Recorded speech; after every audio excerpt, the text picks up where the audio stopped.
temos a oportunidade de conviver no ao longo deste dia e aprender juntos.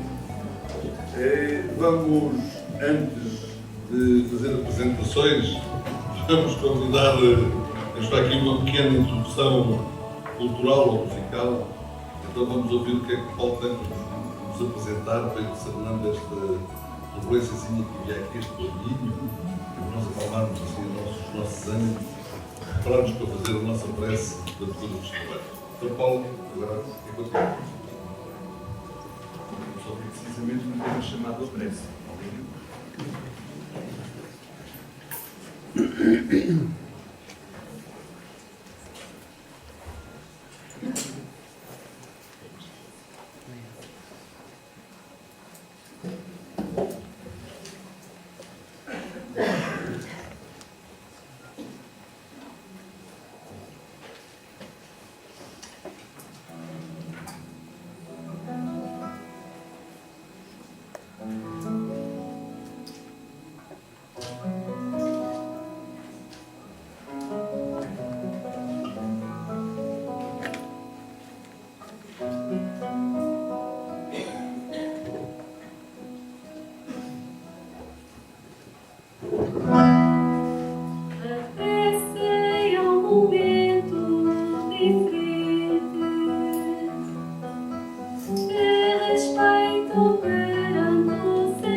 Depois deste momento,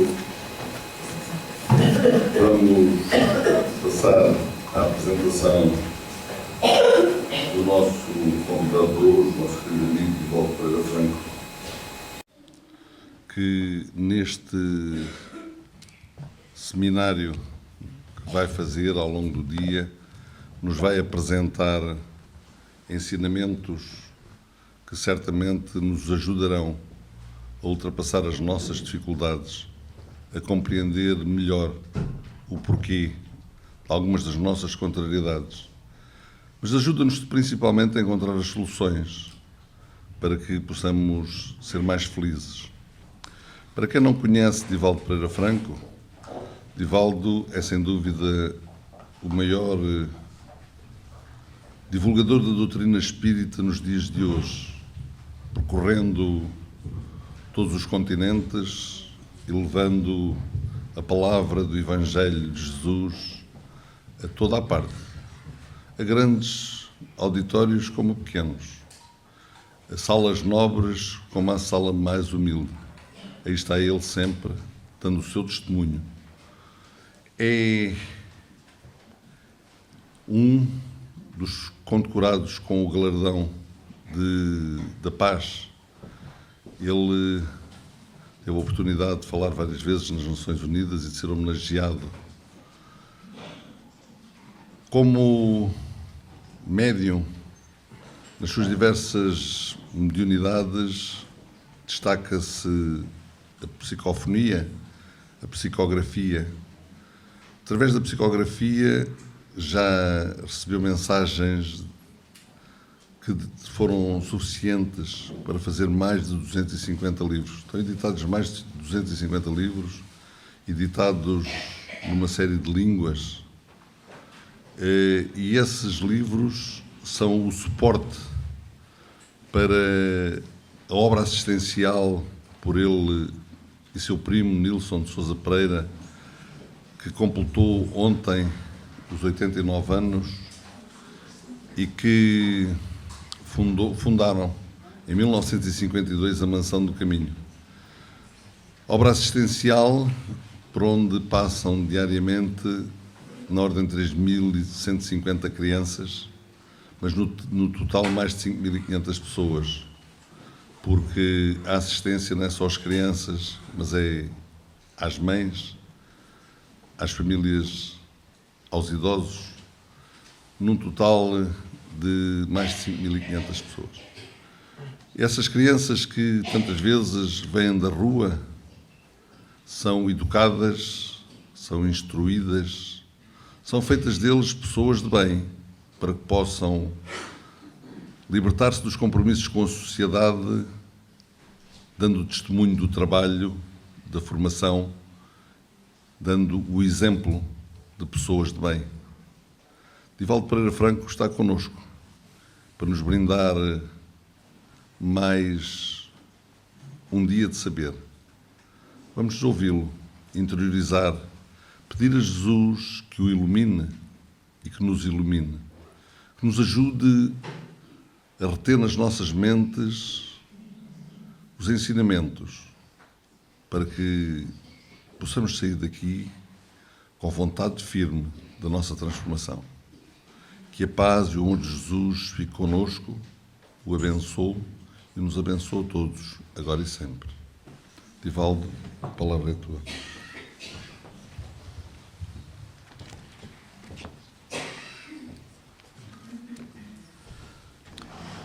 Senhoras, senhores, queridas irmãs, queridos irmãos espíritas, jovens, nossos votos cordiais de muita paz. Friedrich Nietzsche teve a oportunidade de asseverar, no seu terrível pessimismo, que louco é todo aquele que perdeu tudo, menos o direito de ter uma vida digna.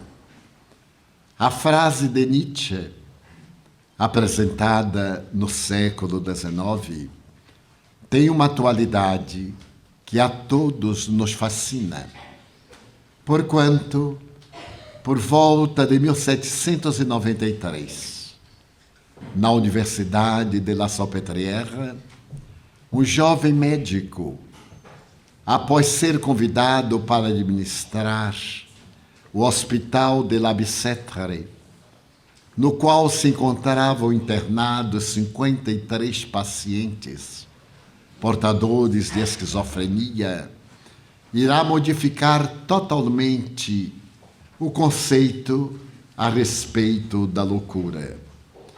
Aqueles 53 internados de la Bicêtre eram considerados irrecuperáveis e, na sua condição de psicopatas, eram tidos pela ignorância religiosa como castigados por Deus. Não lhes era concedida qualquer terapêutica e, ademais, a necessidade de encarcerá-los, porque desta maneira deixariam de ser indivíduos prejudiciais à sociedade. Naquela oportunidade, logo depois da Revolução Francesa, quando foram adquiridos os direitos da cidadania, esse jovem médico foi convidado a administrar exatamente aquela área caracterizada pelo horror, pela tradição medieval. Mas ele impôs uma condição. Aceitaria, sim, a administração do hospital para poder libertar os psicopatas das algemas e das celas nas quais estavam encarcerados. Isso causou um grande impacto entre os seus colegas, porque também eram loucos aqueles que discrepavam da política arbitrária que havia sido apresentada no período da burguesia, durante o reinado dos capetos, e, em particular, no período de Luís XVI, aliás, fundador de La Salpêtrière. Ele desejava mudar a paisagem da loucura e impôs essa condição. Desculpe. Logo depois, ele se fez acompanhar em um dia de primavera a intimidade daquela parte mais sombria da grande universidade. Era um pavilhão que ficava nos fundos, ao abandono. E ao chegar ali com o trabalhador braçal, ele pôde perceber a hediondez de que é capaz a criatura humana. Os odores pútridos que transandavam no ar, o clamor daquela multidão desesperada, as vozes que ululavam. E ao adentrar-se no pavilhão sombrio, ele chamou o guarda e pediu que os libertasse. Numa bela paráfrase, Victor Hugo, 100 anos depois, irá dizer que o guarda de um presídio é um prisioneiro que toma conta de outros prisioneiros. E quando o guarda viu a disposição do médico, que movimentava um canudo de papel, agitava-o, falou-lhe com certo receio. O doutor talvez não saiba que eles são loucos.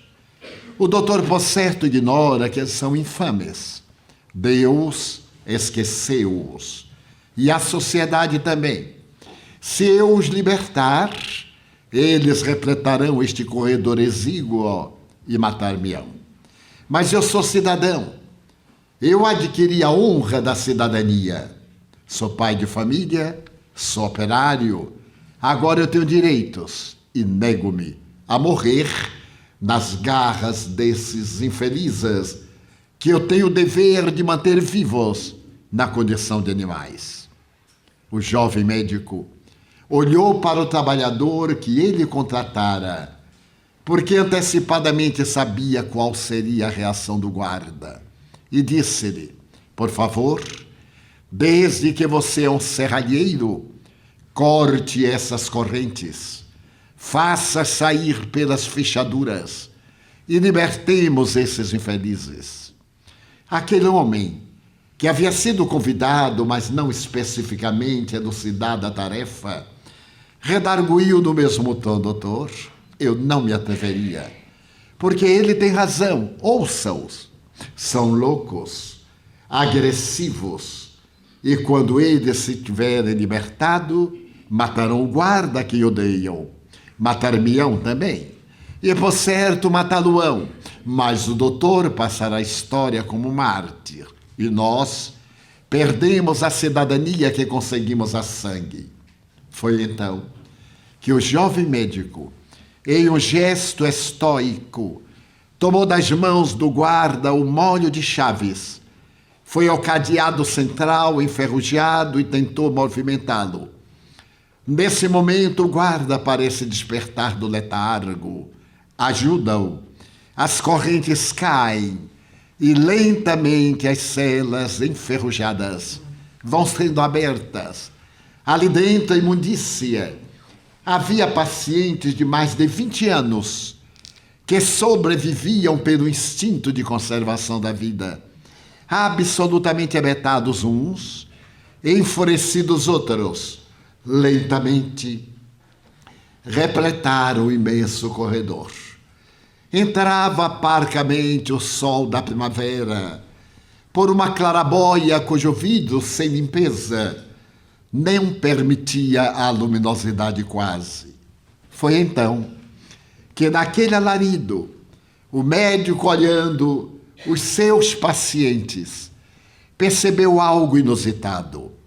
Um homem de barbas longas abriu braços e pernas no corredor e começou a trepar a parede, como se fosse evadir-se pela claraboia. Era-lhe impossível, porque aquele vidro imundo estava defendido pelos barrotes de ferro. Então o homem segurou-se nos 2 barrotes, tentou libertar uma mão, procurou limpar um pouco o vidro e deu um grito estranho. Oh, meu Deus! Eu já me havia esquecido da beleza de um raio de sol. Soltou-se e, arrastando-se quase, foi até o médico que estava à entrada no 3º degrau, abraçou-lhe as pernas e, com as lágrimas em abundância, falou-lhe emocionado: muito obrigado, doutor. O médico então dobrou-se, ergueu o paciente pelas axilas, abraçou-o ternamente e falou-lhe: sou eu quem a ti agradece, porque acabas de demonstrar-me que eu tinha razão. O paciente libertou-se e então ele, olhando para aqueles infelizes, sorriu de maneira jubilosa. A sua condição, quando foi colocada à mesa das discussões, os colegas mais presunçosos que cultos reagiram e perguntaram o que pretendes fazer com eles. Tratá-los. Esta é a missão da medicina, desde Hipócrates, o pai do sacerdócio médico, que nos comprometemos a lutar contra a enfermidade, ou pelo menos a ensejar uma melhor qualidade de vida. E se não conseguires curá-los, eu os amarei, porque demonstrarei que a finalidade terapêutica da vida não é apenas a medicamentosa, é a de dignificar o cidadão. Este homem foi o jovem Dr. Felipe Pinel, considerado o pai da medicina psiquiátrica moderna. A partir dali, o exemplo extraordinário de Dr. Pinel foi adotado pelo Dr. Tucker, em Londres, que, fascinado pela audácia do colega francês, arrancou seus pacientes do fundo da Torre de Londres, no Tamisa, onde invariavelmente morriam de outras enfermidades. Mas a ideia grandiosa de Pinel e Tucker chegou também a Roma, e o Dr. Chiarucci foi arrancar dos imensos cárceres do grande palácio à borda do Vaticano aqueles infelizes atirados ao poço da serpente pelo crime de serem doentes mentais. É, portanto, no alvorecer do século XIX que a ciência médica experimenta um passo verdadeiramente audacioso na busca da solução para a problemática da alienação mental. O século XIX transcorre sem grandes conquistas, porque nesse momento, particularmente na segunda metade, o século apresentava a criatura humana como uma grande incógnita.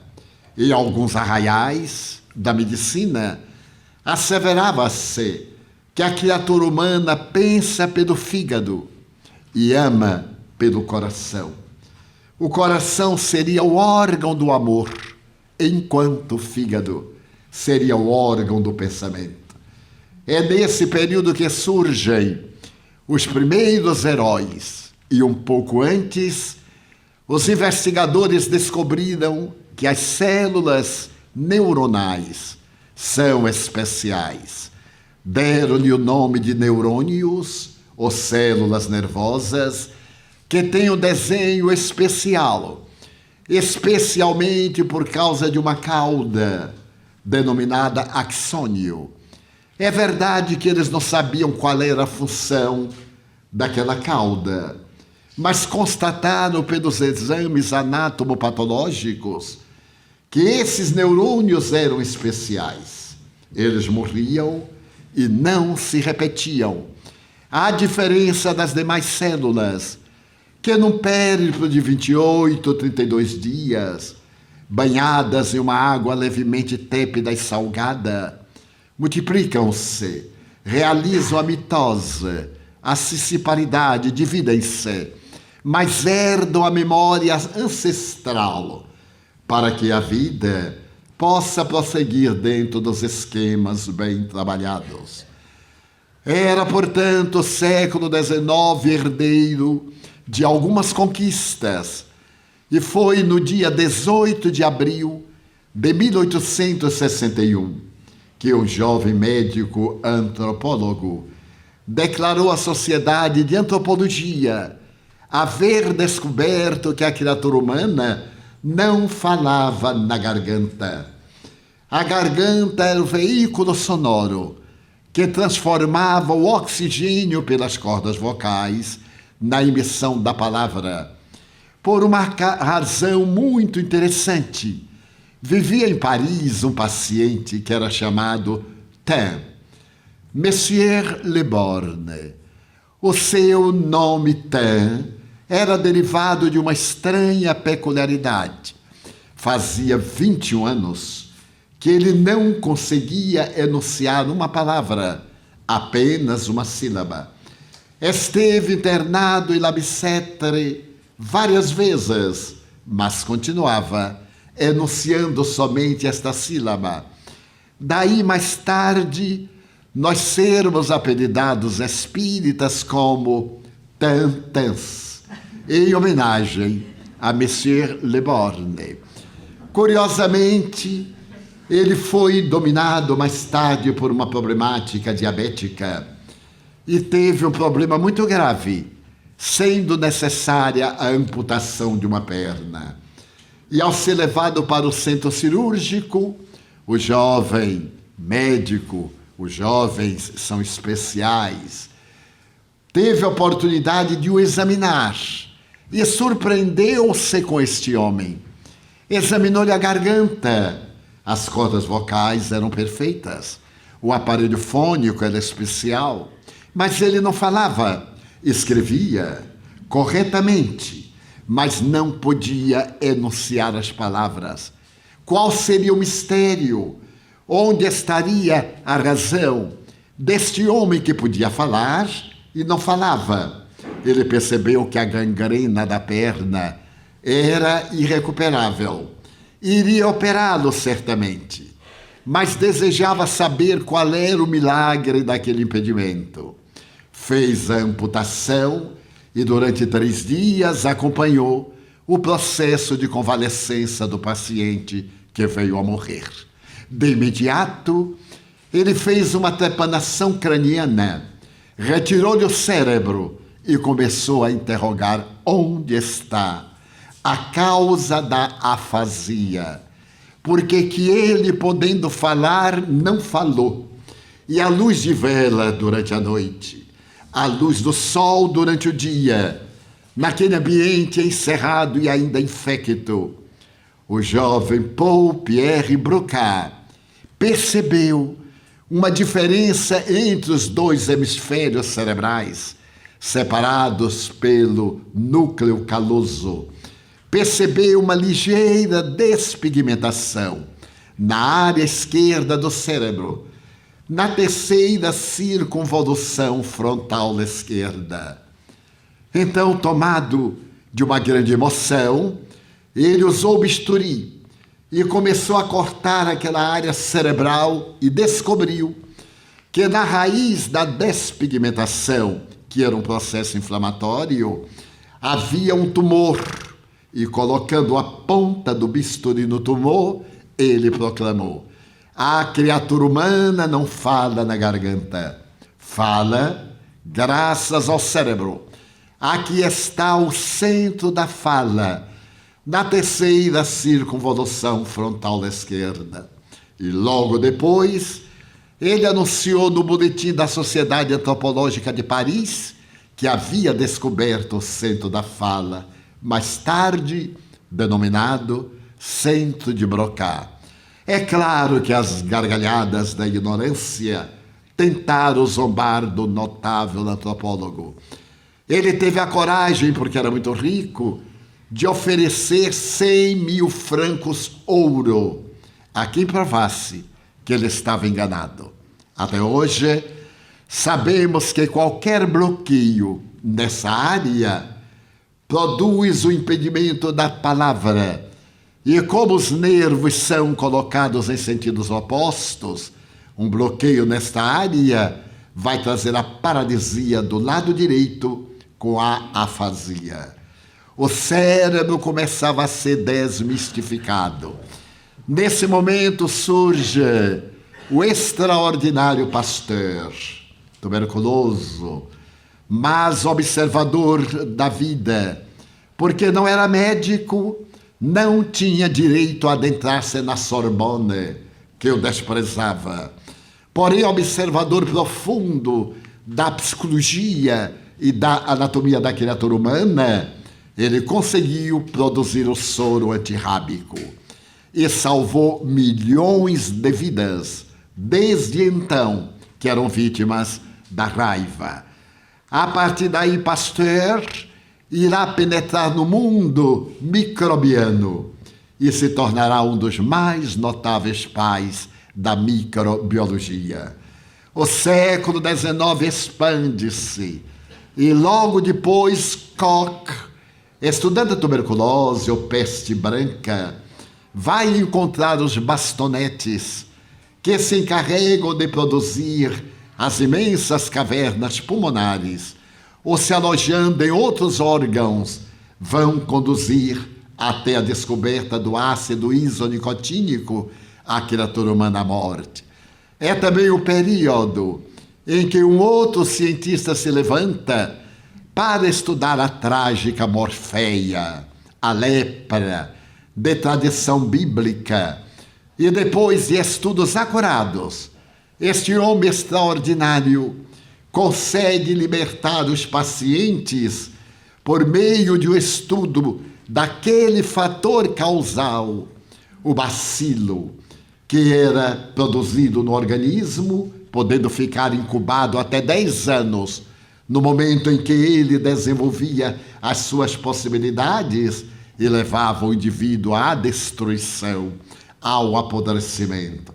Chegamos à década de 1880 e ali na Salpêtrière, o anatomopatologista Jean-Martin Charcot deseja compreender por que existem tantas histéricas. Qualquer problemática nervosa era diagnosticada apressadamente como esquizofrenia.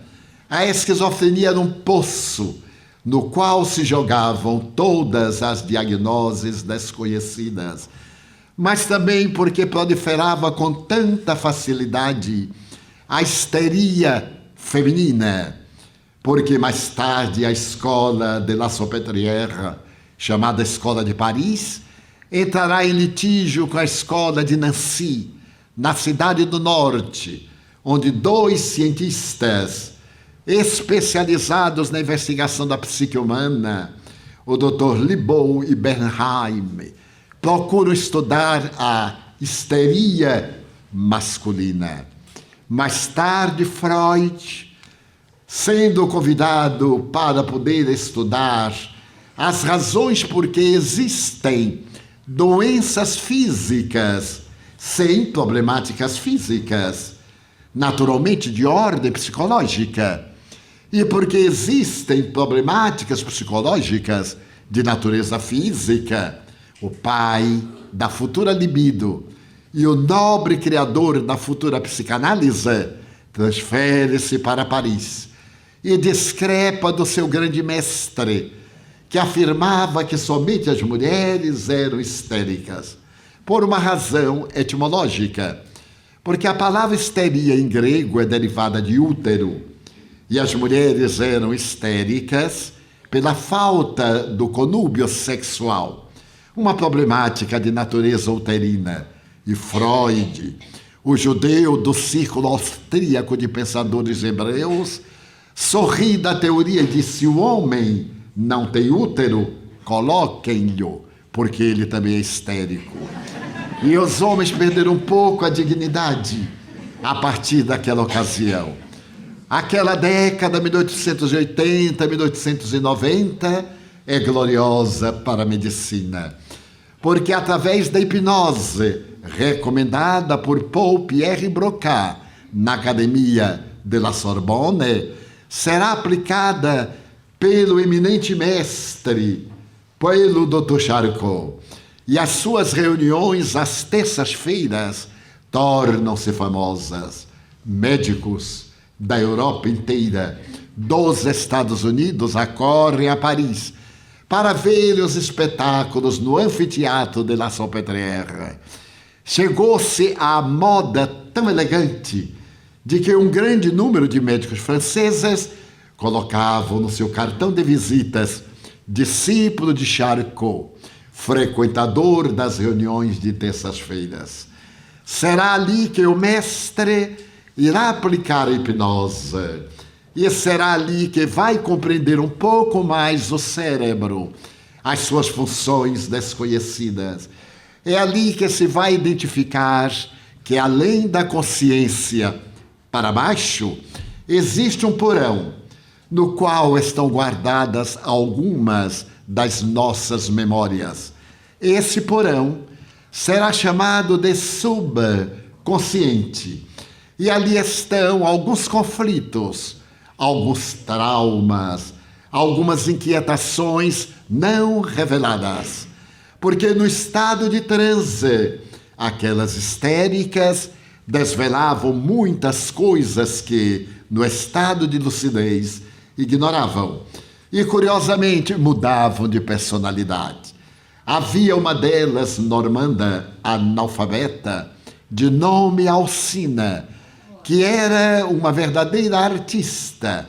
Ela dava espetáculos grandiosos, mudava de personalidade.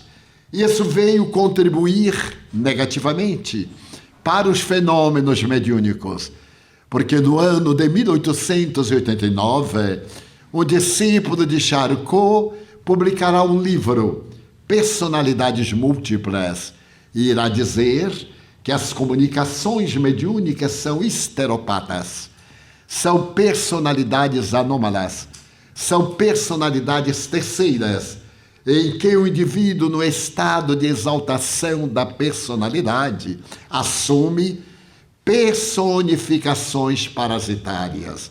E explicava: se alguém na infância desejou uma carreira militar e não na logrou, ou um sacerdócio, ou uma arte, isto ficou guardado no seu subconsciente. E em determinados momentos de exaltação da personalidade, o inconsciente liberava esse trauma e a pessoa passava a assumir uma personalidade mórbida, doentia. É claro que a tese é absolutamente falsa, como veremos, porque ali mesmo na universidade, certo dia estava o reitor da universidade da Grécia, de Atenas, o Dr. Panás, e Alcina estava no lindo espetáculo.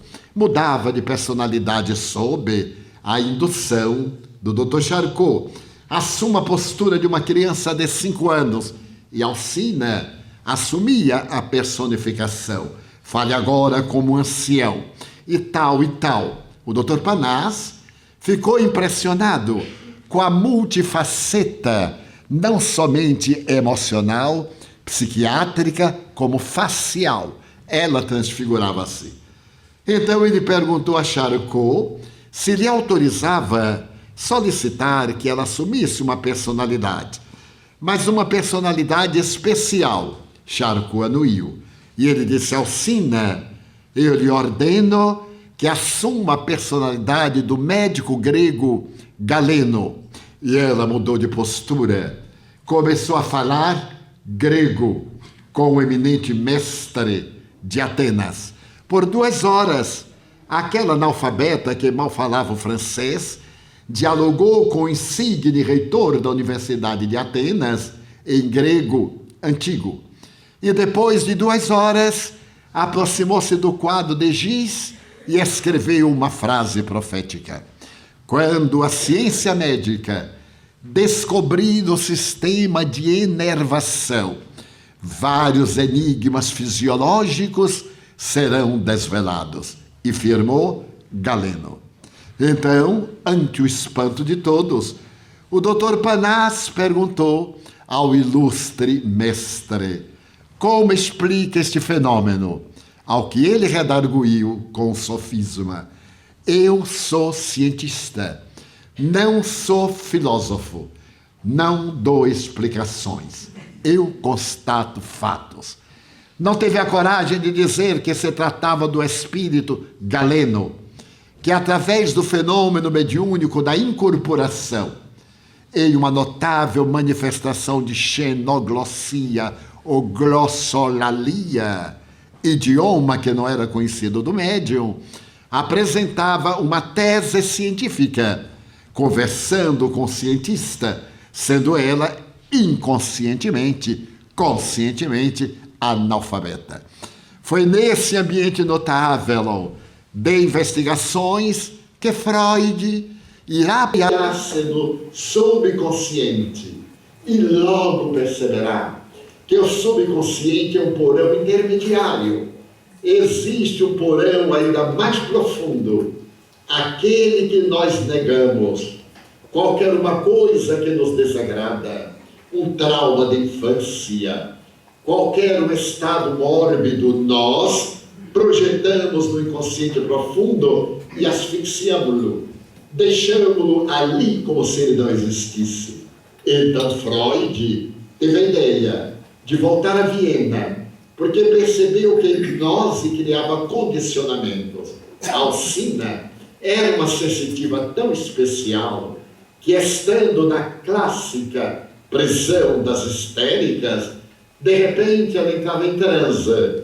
É que o mestre estava aproximando-se da universidade a 500 metros e ela captava-lhe as induções hipnológicas, provando cientificamente, antes da parapsicologia, que a mente que não é física pode atuar na mente física, produzindo fenômenos intelectuais e fenômenos físicos. Conclusão, mais tarde, do Dr. Joseph Bexheim, que no ano de 1989 publica as suas primeiras experiências parapsicológicas, demonstrando que a telepatia é um fato científico. Em 1942, demonstra que a clarividência é outro fato científico. O profetismo, ou pré-cognição, e a retrocognição, igualmente são demonstrados em laboratórios depois de mais de 1 milhão de experiências exatas pelos mais notáveis cientistas da psiquiatria e da parapsiquiatria da década de 1930 a 1940. Porém, Freud volta para Viena. Ele estava cansado daquelas experiências. E chegando a Viena, agora levando a ideia do inconsciente, ele começa a pensar: o que é o inconsciente? E dei uma definição extraordinária. O inconsciente humano pode ser considerado como o Oceano Pacífico e a consciência como uma casca de nós. Equivale dizer que todos os nossos atos com raríssimas exceções, são automatismos psicológicos do nosso inconsciente profundo. E o nosso estado de consciência são alguns insights. Tudo quanto fazemos, aquilo que acreditamos, o nosso comportamento tem muito a ver com o nosso inconsciente profundo.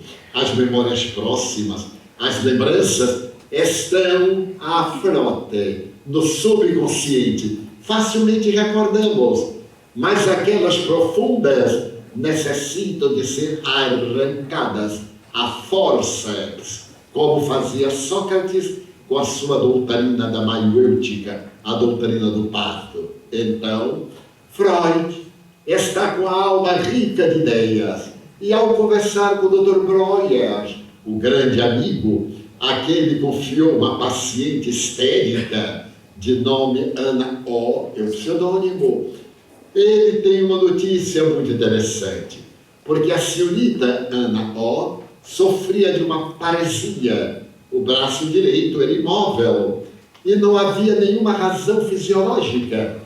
Ele a examinara profundamente.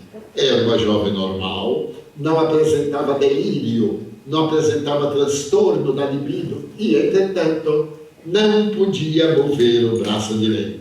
O Dr. Breuer, quando recebeu Freud, disse-lhe: tenho uma notável ideia. Quero dar uma boa notícia. A senhorita Ana O está curada. Mas como? Qual foi o milagre? Nem o milagre. Um diálogo. Certo dia eu disse-lhe: não volte mais ao meu consultório, porque eu não sei o que você tem. Mas, doutor, os médicos sabem tudo. Não, não. Eles sabem a mínima parcela da verdade. Verdade que tem caráter muito transitório. Nós somos estudiosos, não somos Deus. Mas, doutor, o senhor tem a coragem de me dizer que é ignorante? Não. Tem a coragem de dizer-lhe que não sei qual é a sua problemática. Não volte a procurar-me. Não gaste mais o seu dinheiro.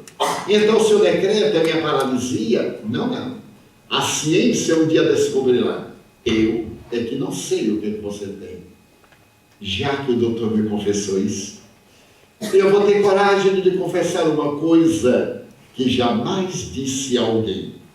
E ficando pálida, ela falou tartamudeando: doutor, quando eu era criança, eu amava meu pai. Mas eu não amava meu pai como uma filha ama seu pai. Eu amava meu pai assim, como uma mulher ama a um homem. E eu tinha uma grande vergonha. Quando eu completei 12 anos, descobri que meu pai me amava, mas não como um pai ama a sua filha, e sim como um homem ama a sua mulher. Então você sabe, eu fui tomada de surpresa, e como eu sou católica, profundamente católica, eu não poderia permitir o incesto, trair minha mãe, ser amante de meu pai.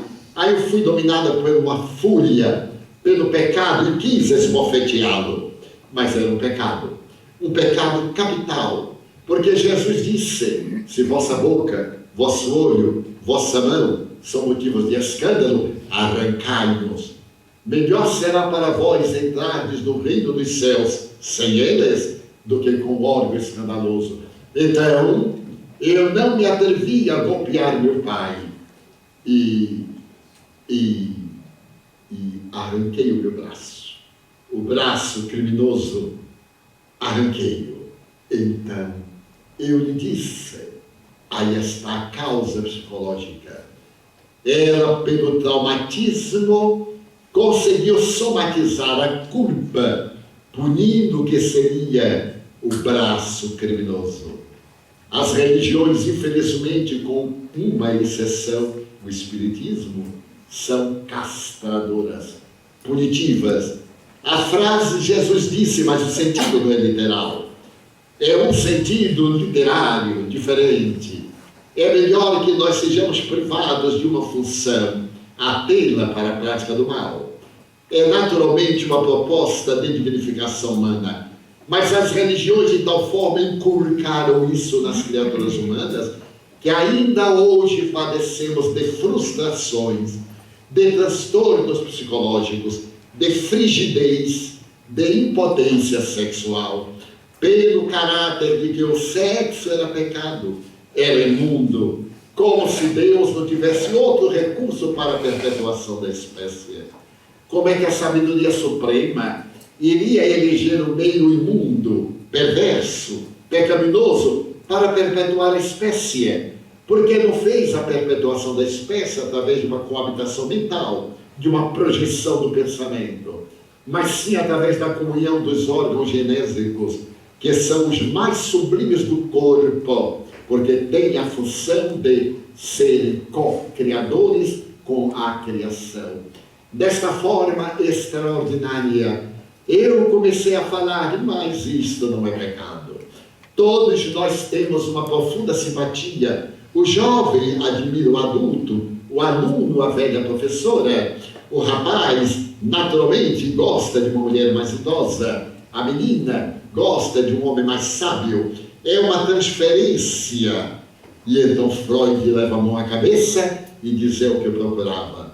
Mais tarde, utilizando-se da mitologia grega, ele irá chamar aquele conflito de Anaó o conflito de Eletra, personagem da mitologia, como dissemos, e irá falar a respeito desse amor do filho pela mãe, como o conflito de Édipos, a história do rei Laio, do jovem que deveria matar o seu pai na estrada de Tebas.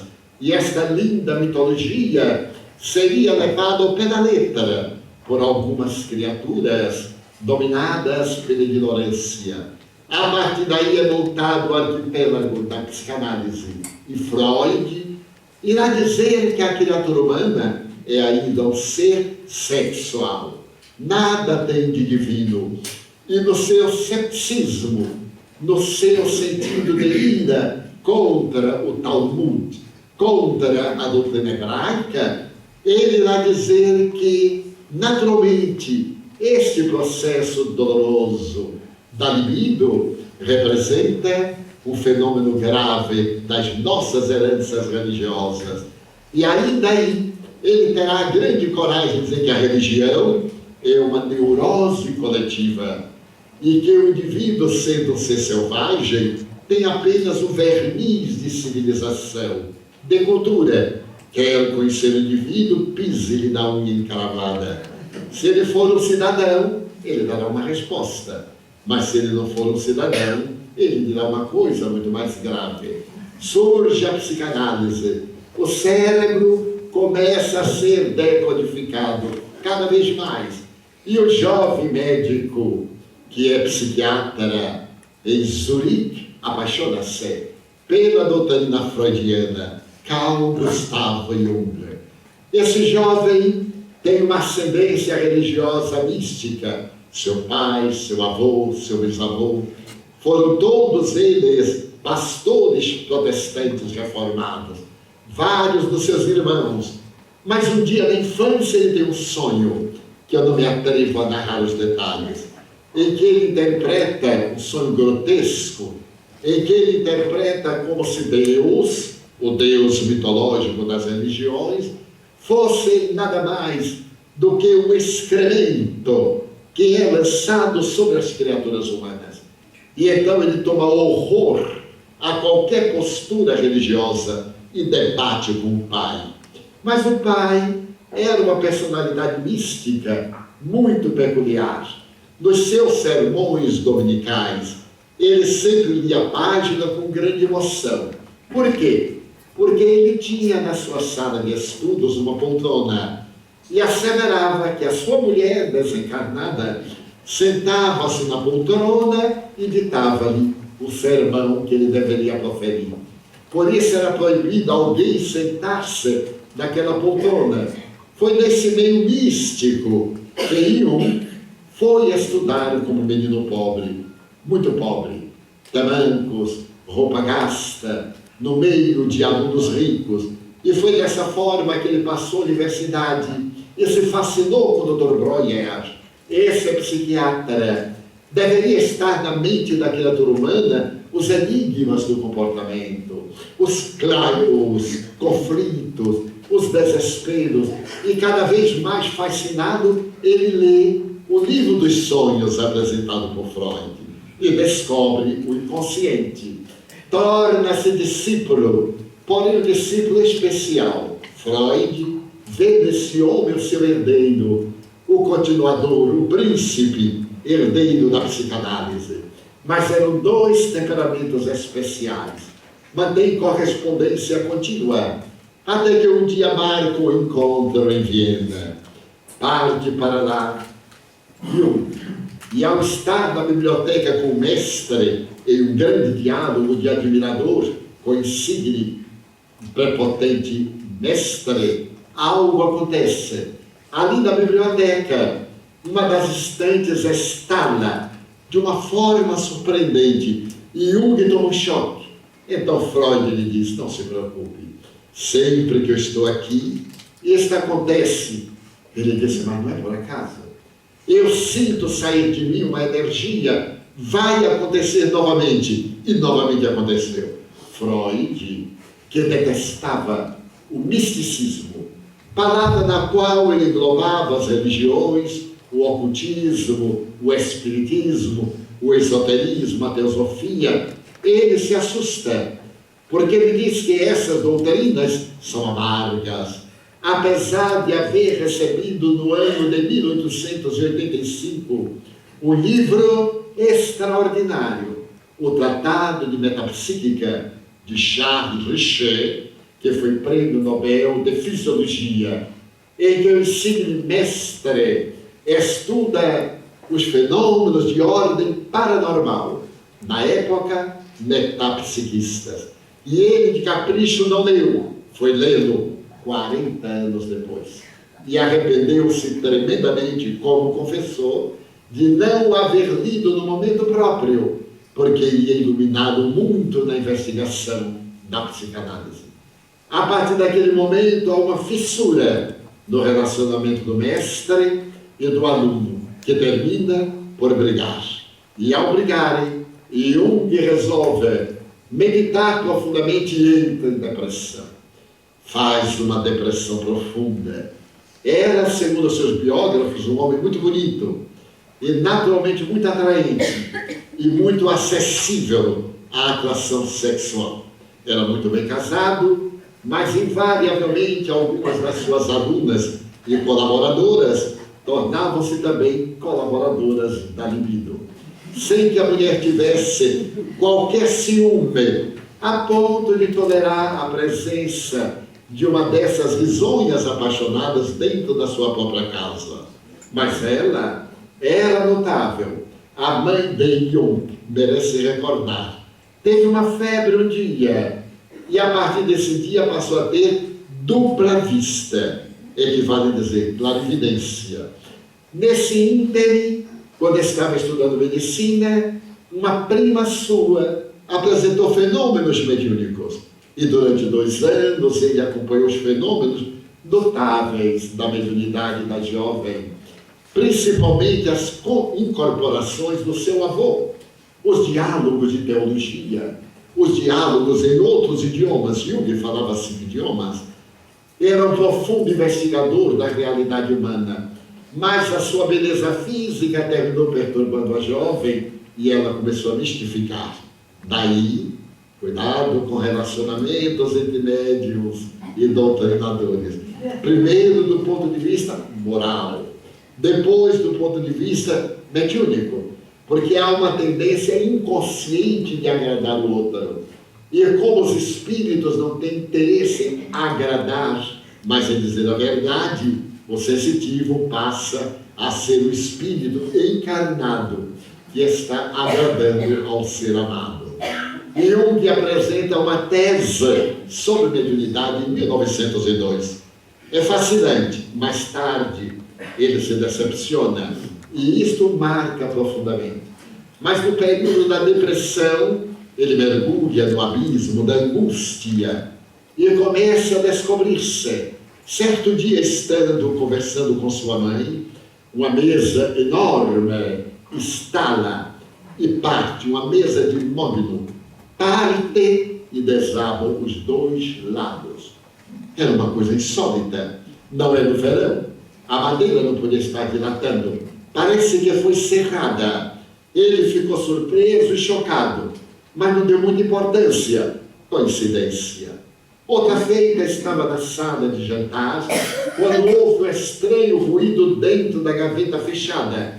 Sua mãe corre e abre a gaveta. E ali estava uma dessas facas de cortar perdiz, grande, arrebentada em 3 pedaços, uma faca de aço. Ele vai ao melhor ferreteiro de Zurique e pergunta se era possível alguém haver arrebentado. E ele diz, impossível, porque a liga deste metal não permite que uma força humana, ou mesmo uma força superior, arrebente-a com perfeição. E ele ficou impressionado. Ficou impressionado porque a vida de Jung é um misto de ciência, da psicologia analítica e dos fenômenos mediúnicos. Numa das suas viagens à Itália, estava ele no trem quando teve uma visão. Era 1912. Ele viu uma onda enorme e viu o mapa da Europa. Esta onda foi se agigantando e fez mergulhar praticamente toda a Europa e o verdadeiro dilúvio. Então ele despertou assustado e previu uma grande tragédia, a Primeira Guerra Mundial. Outras vezes, quando se dirigia a cidades não conhecidas, ele dizia aos amigos, mas eu já estive lá. Descrevia a cidade com absoluta exatidão. E quando chegava, ia conferir aquelas visões psíquicas que lhe chegaram durante a viagem. Os fatos mediúnicos na vida de Jung, narrados por ele próprio, e também pela excelente senhorita von Braun, sua discípula Frau Franz, ele terá a oportunidade de considerar esses fenômenos desinteressantes, por uma razão. Ele tinha que lutar agora contra os freudianos. Estava apresentando a doutrina dos arquétipos, que era uma doutrina de novidade. Era cientista, e qualquer inclinação para um lado não cientificamente reconhecido poderia comprometer-lhe a obra, até hoje não muito bem aceita em certos arraiais da psicologia. Mas Jung tornou-se o pai de uma doutrina fascinante. Ele descobriu que tudo tem uma origem e que tudo está guardado em nosso inconsciente profundo. E foi além de Freud. Enquanto Freud falava no inconsciente profundo, ele dizia que sim, é o inconsciente coletivo, mas também existe o inconsciente individual.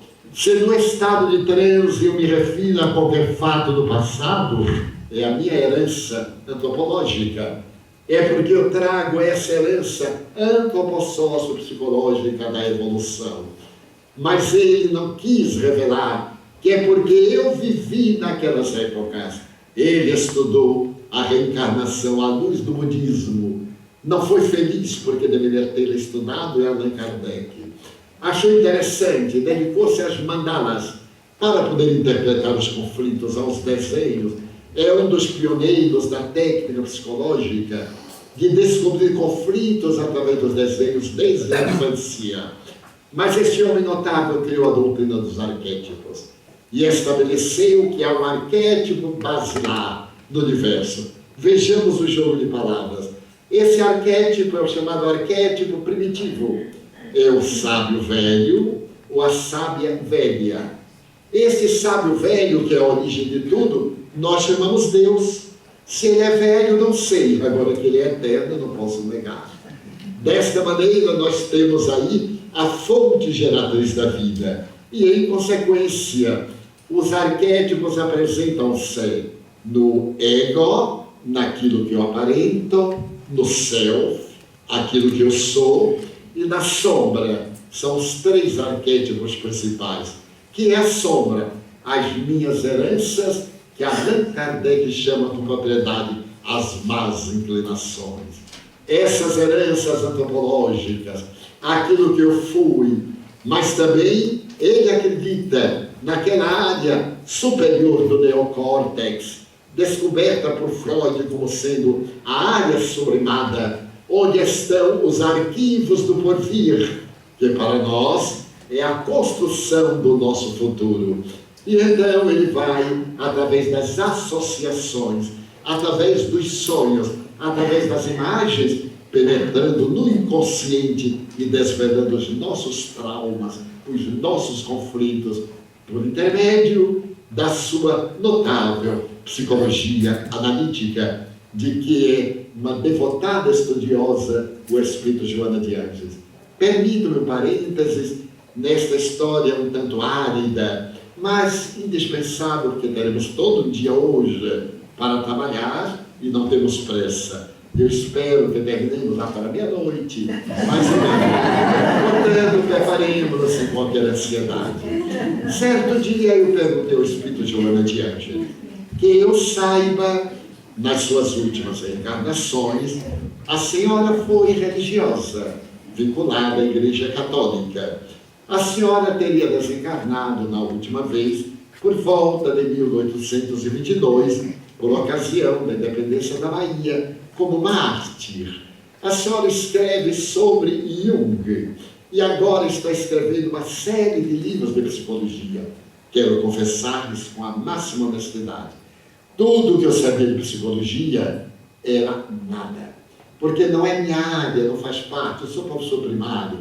Eu aprendi da minha escola jardinagem e agricultura. Por isso eu sou pai do engenheiro agrônomo Vitor Moura Filho. Era toda a minha cultura nessa área. E Joana me disse, o senhor terá que ilustrar-se. Eu disse, mas ilustrar-me como? Eu já não tenho tempo nem para rezar, quanto mais para ler.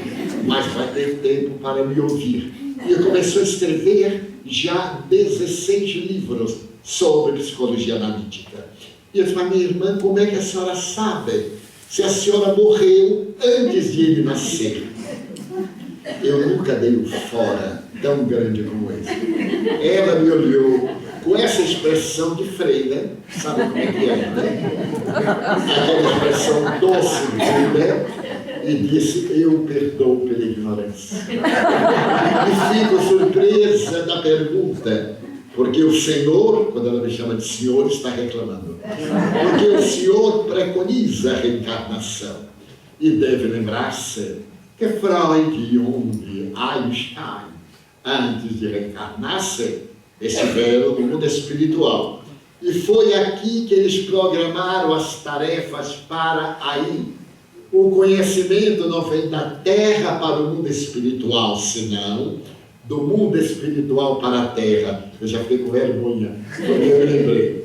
E nós, uma equipe de estudiosos da psique humana, preparamos-nos, não apenas a eles, mas a um número muito grande, para lentamente o progresso iluminar as consciências.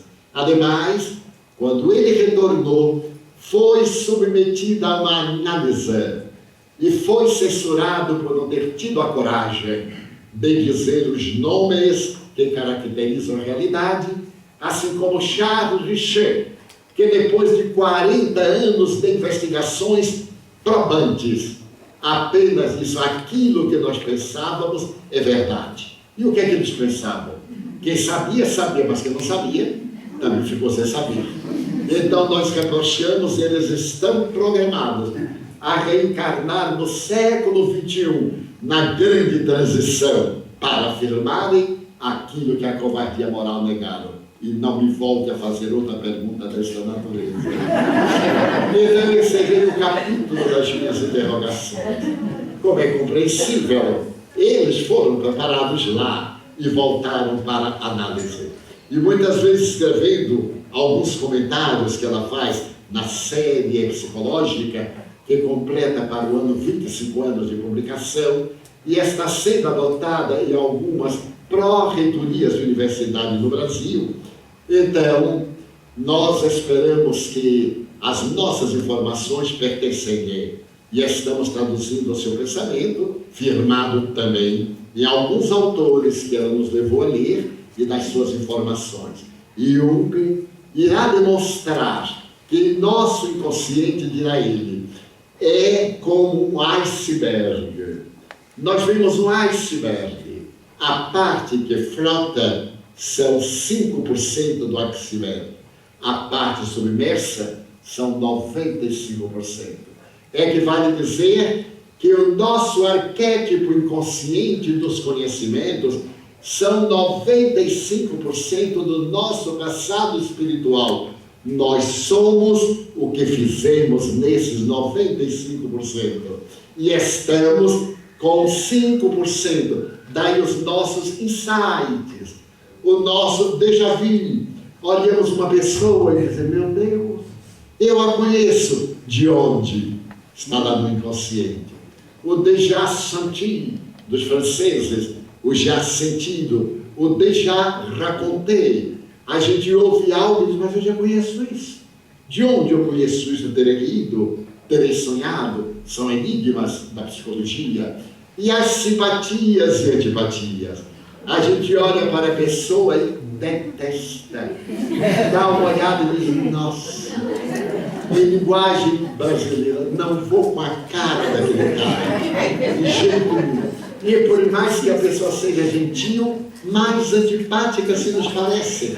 E outras que parecem patológicos, tratam-nos mal, são grosseiros. Eu sei que é grosseiro, mas o que vou fazer? Eu adoro. São reminiscências de outras reencarnações. Estão lá no nosso iceberg, no Oceano Pacífico de Freud. Ele vai agora criar tantos arquétipos quantos nós desejemos. E é nesse arquipélago sublime que na depressão, Jung irá dizer, quando mergulhei no fosso profundo da depressão, então eu me encontrei. A partir de então ele irá revelar que muitas vezes ele via-se com uma vestimenta de há um século. E ele vai chamar esta aparência de alter ego. Era uma encarnação passada.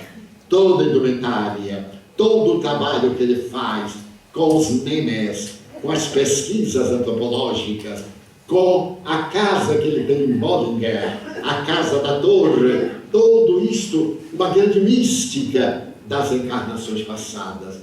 Até o dia que perguntaram a Jung diretamente, diz Marie von Franz, que foi uma excelente aluna, e talvez um pouquinho mais, porque não é nada demais. Afinal, os artistas, os sábios, têm um pouquinho mais de direitos a se distrair do que nós, os religiosos, que temos que somente sacrificar. Dessa forma, ela terá a ocasião de dizer, que ele perguntou diretamente, você crê em Deus? Ele agora, vis-a-vis, com a realidade sobre ele, disse, eu sei, ele notava psicólogo, porque crer é muito relativo. Queremos hoje e não queremos amanhã. Não queremos hoje e amanhã passamos a crer. Mas quando nós sabemos, é diferente. Eu olho para ali e digo, não vou ler aquele painel. Já li, porque eu sei ler. Então, saber, como também diria Albert Einstein, é o resultado do conhecimento, da identificação entre o eixo ego-self. E o que propõe Jung é que nós realizemos a superação da sombra, nossos conflitos, nossas más inclinações, que não tenhamos vergonha de ter erros. O erro é uma técnica de aprendizagem, mas que tenhamos o pudor de sair do erro. Errar é natural, permanecer no erro é indignidade. Então que tenhamos a coragem de autoconhecer-nos, de auto-amar-nos, de nos darmos o direito de ser humanos, mas não tenhamos autocompaixão, autocomiseração. Não cultivemos a ideia da infelicidade. Não desejemos ser inspiradores de piedade. No Brasil há uma palavra terrível, não sei se cai habitual, é o coitado. A pessoa chega e diz, ai, eu estou dando dor de cabeça, coitado, ele fica feliz da desgraça e tenho dor de cabeça. Ah, porque meu filho é muito ingrato. Coitado! E ela já fica feliz. Tem filho ingrato, né? Todo mundo tem filho ingrato. Então eu digo aos meus amigos, não inspiram compaixão. Quando eu tive uma cardiopatia há mais de 20 anos, a dieta rigorosa fez me emagrecer muito. Eu emagreci, fiquei pálido, já era pálido. Eu tenho um tom branco, que não é branco, não é amarelo. Os meus filhos me chamavam a baleia branca. Porque todo mundo toma sol, fica dourado. Eu vou ao Algarve, tomo sol e continuo na mesma coisa. Queima minha cara, mas não muda de cor. É karma, aceito karma. Uma amiga até já me sugeriu passar um pouquinho de bronzeador. Os senhores imaginem para frente de uma conferência de bronzeador, o suor escorrendo e o bronze saindo. Isso é para aliviar a tensão. Mas, dessa forma, a proposta apresentada por Jung é fascinante, porque ele diz, eu sei, é uma coragem transcendental deste homem poder ser. E desta maneira, o nosso objetivo é unir a sombra. Eu cometo erros e todos os cometemos, a única exceção é Jesus, mas eu tenho o valor moral de superar o meu erro. Não guardar culpa. A culpa de James Hollis, o notável psicoterapeuta americano. A culpa é o pássaro negro debruçado sobre nós. Se você fez algo errado, você é responsável, não é culpado. Porque quem é culpado tem que ser punido. Quem é responsável tem que se reabilitar. Se você teve uma atitude, não é pecado. Essa palavra foi criada somente por teólogos de conflitos sexuais. Se nós tivemos algo mesmo religioso, não é pecado, é erro. E se nós nos equivocamos, somos responsáveis pelo nosso equívoco. Joana de Ângeles afirma que nós teremos 2 momentos grandiosos para podermos substituir as palavras pecado e culpa devem ser substituídas inevitavelmente por uma única responsabilidade.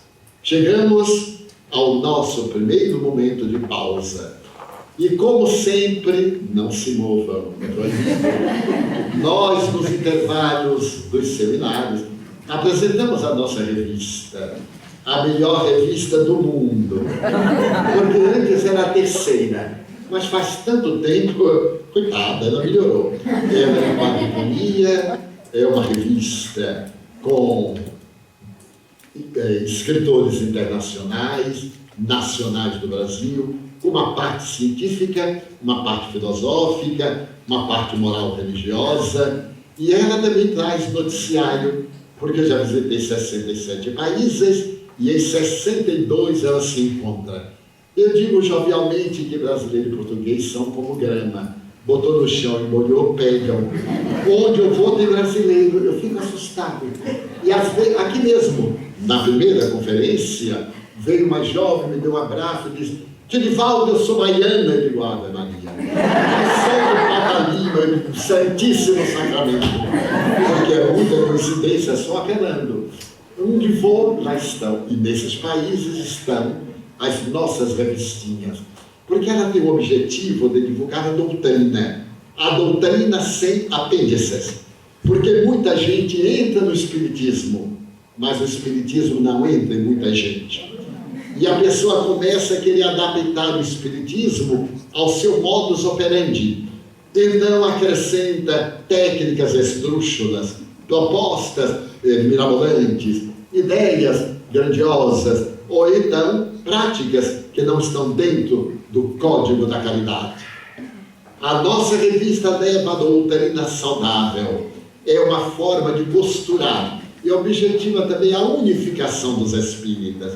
Não esqueçamos que nós somos um pouquinho e deveremos estar unidos. Jesus falou da parábola do feixe de varas. Uma vara só qualquer pessoa quebra.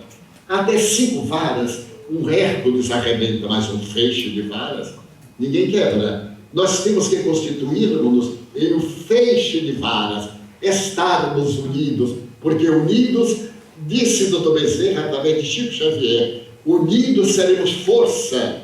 Separados, somos debilidade. Então, o objetivo é a unificação das instituições espíritas, dos espíritas. Podemos até ser antipáticos uns aos outros, é inevitável, mas a instituição não pode ser antipática uma à outra, porque a instituição não é o indivíduo. Se o indivíduo é a instituição, ela vai à falência quando ele morrer.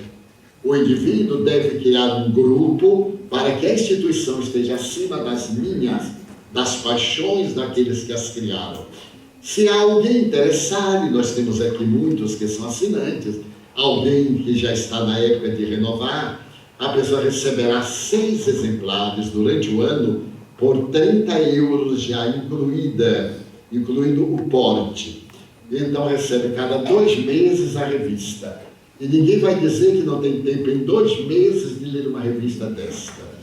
Mas um amigo me disse que assim, Divaldo, que coisa, ler uma revista. Então eu digo, vamos fazer um clube do livro. Fizemos o clube do livro. A pessoa recebe 6 livros, o lançamento, cada bimestre, e a revista, 6 livros, 6 revistas, e paga 90 euros por ano, incluindo o porte. Recebe em casa. Aqui nós temos muitos assinantes. Pois um dia um amigo disse, toda vez que eu vou ler a revista ou que eu vou ler o livro, os obsessores me pegam e eu durmo. Isso é falta de hábito mental.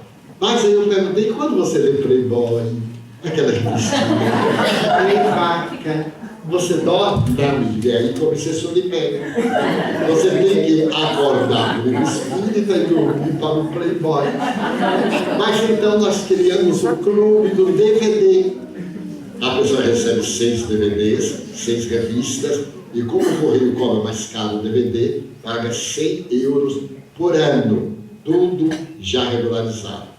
Pois creiam, um outro amigo que me quer muito bem disse, não, você acha que eu vou perder 1 hora para ficar ouvindo uma conferência? Ele ia perder. E eu é que ganho quando pronuncio a conferência. Eu disse, muito bem. Aí tive uma ideia fantástica. Criamos o clube do CD. Não tem jeito, nesse trânsito maravilhoso, hora de pique, quando vamos atravessar aí a norte e sul, quando vamos a baixa, aquele trânsito bom, livre, que a gente vai xingando, cortando, ao invés disso põe o CD e fica me ouvindo. É terapêutico. Se alguém desejar, preenche, paga, infelizmente tem que pagar, eu levo amanhã. Então evita correio, evita pagar o banco e já recebe esta revista que eu não vou oferecer. Vou esperar que alguém adquira. Queremos dizer que temos meia hora de intervalo. Voltamos para prosseguir o tema que é fascinante. Estejam à vontade.